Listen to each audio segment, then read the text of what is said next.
Let's get some more analysis now from Bill Kristol. Congressman Keith Ellison, welcome back to both of you, along with David Plouffe, former senior advisor to President Obama, Carly Fiorina, former chair of Hewlett-Packard, former candidate for Senate in California. And Bill, let me begin with you. You were up at the RNC meeting with Chairman Priebus as well. Agree with his assessment? Yeah, actually, they were high morale, and I think they were high morale because, you know what, whatever you think of the details, whether they should be deciding who moderates debates 2 years ahead of time, they're fighting. They're not rolling over the way some of the establishment guys in Washington would like them to, and the way the liberal media would like them to, like a little dog that, you know, rolls over to get its tummy patted by the media, and then everyone feels good. And they're fighting back, and I think it is a sign of a more spirited Republican Party, as are the debates internally. They were in a good mood, and I think they're right to be in a good mood. Fighting back against the White House, fighting back against Democrats, David Plouffe, but also fighting with each other. Yeah, I mean, Chairman Priebus just talked about all the field organizers he's hiring. By the way, 160 people in this big country is not very much. They don't have a product to sell. So you can hire 10,000 people to win the presidency in 2016, 2020. These are facts, not opinions. They have to grow their vote amongst the Hispanic community, suburban women, younger voters, the growing Asian community, which states like Virginia is so important. The president won by historic margins. They're not rehabilitating. They're retrenching after the election loss. And so I don't see any evidence that in terms of their appeal, what are they going to say to those voters? And on an issue like immigration, it's not just the Latino community, it's younger voters too. And we have advantages with the Latino community on issues like health care, on the economy, on education. But until immigration reform gets done, the Republican Party is not going to be heard.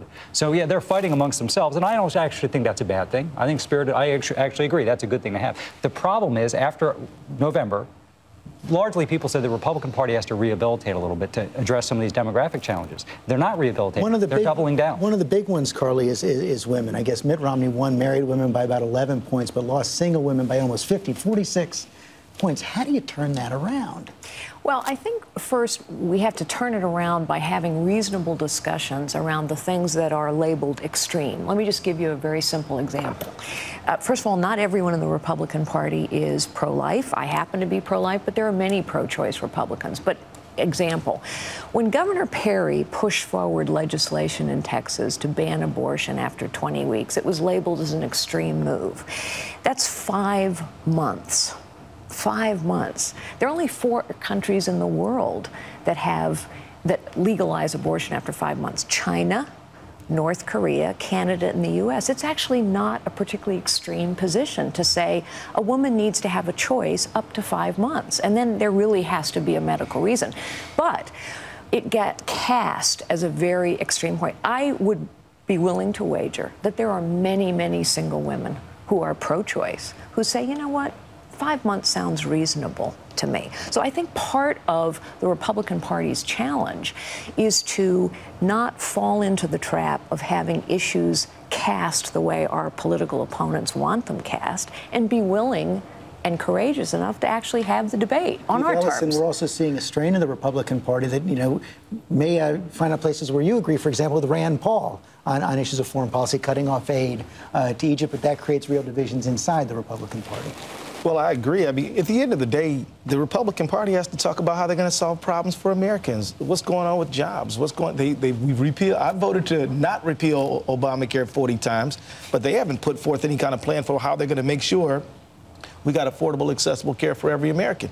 I mean, at the end of the day, they've got to have a program that Americans can say, that's going to help me and my family, and that's not what they're doing. They're talking about process and technology and stuff, but at the end of the day, you've got to stand for something, and they stand for obstruction. And Bill, this gets to some of the big showdowns we're going to see this fall between the White House and Republicans in the Congress. The congressman brings up Obamacare. You have this faction in the Republican Party saying we don't fund the government unless Obamacare is defunded. It seems pretty clear the leaders in the Congress don't want that. And you've been advocating, I believe, a slightly different approach, saying don't defund Obamacare, delay it.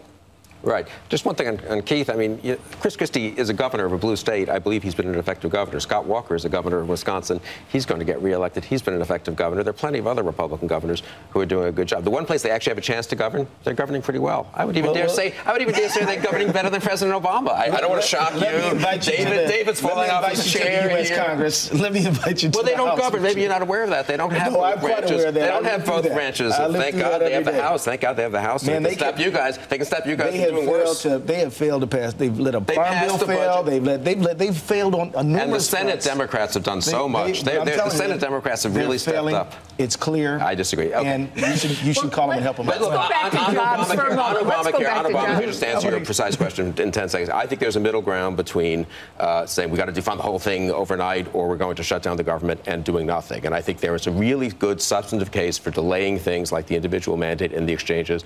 And I think Republicans need to make that case. And a lot of Democrats and a lot of Democratic governors are very nervous about these exchanges. Any chance the president accepts that? And at some point, there needs to be some honesty here. I think part of what's going, you see this with the debate thing. It's completely foolish for a party that wants to reach out to say we're going to now only debate essentially on Fox. It's going to skew that whole process. Maybe ABC will host it. Okay, let's come back for 1 second. Why are you afraid of debates? Because what's going to be said on those stages to secure the Republican nomination is going to cause huge problem in the general election. It happened with Mitt Romney. It will happen in 2016. Governor Christie, this is probably a kiss of death for him, for me to say this, he would potentially be a very strong general election candidate. In the current Republican Party that's going to show up to decide the nomination in 2016, someone like him can't win, in my opinion. All right, let's go back. No, I do not agree with that. But let me go back to David's point. We don't have a product to sell. I hope Paul Ryan Let me wins. talk about young people for a moment and jobs. So unemployment among youth is at historic highs in inner cities as well as people coming out of college.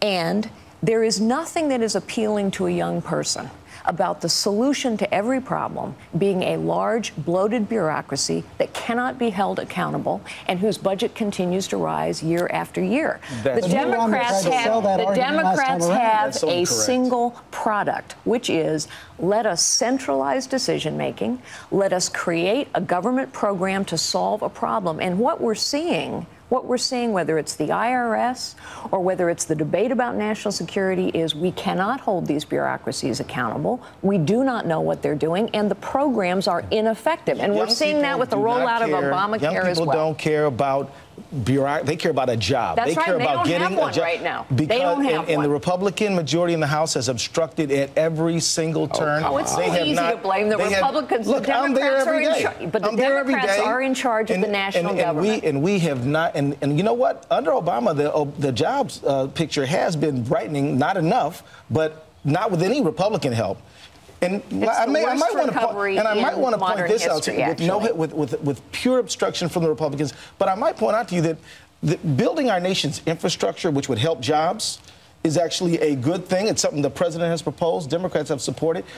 Republicans need roads. Okay, let Bill Kristol in here and then Dave Plouffe. But they oppose it. Is the implementation of Obamacare helping create jobs or hurting job creation? Just an empirical question. You think there will be more jobs? If Obamacare were delayed for a year, you don't think that would help job creation with small businesses? I think that it would help jobs if we get 30 million more people access to health care.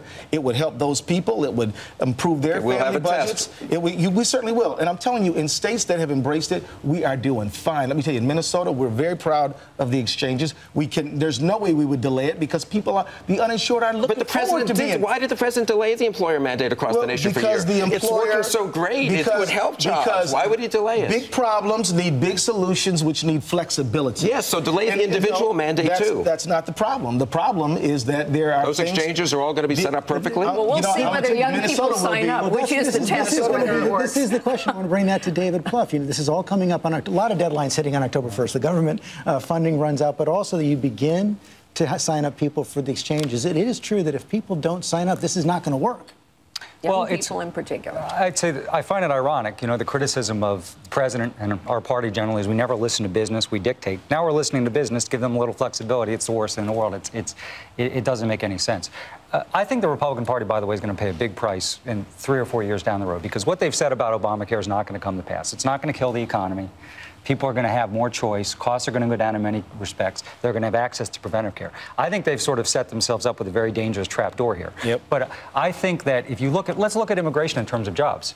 Right now, immigration reform has been analyzed, create a lot of jobs. I agree with that. Bring down the deficit. I agree with that. It's the one thing Washington can do right now. Let's go do it. Okay, but you're not going to. Well, I know Bill doesn't. But I think aside from the politics, it's the right thing to do for our economy. And it's something could right now. By the way, all you need is what? 20 House Republicans, probably 25, and you could pass it tomorrow. But this is a debate for Carly Fiorina and Bill Kristol, because it's two wings of the Republican Party. You believe it's good for the economy. You believe that it's better politics and better policy for Republicans now to deep six immigration reform this year. To deep six, the actual bill that was passed by the Senate, absolutely. That's a big government bill that will damage, I believe, lower working class and middle class Americans.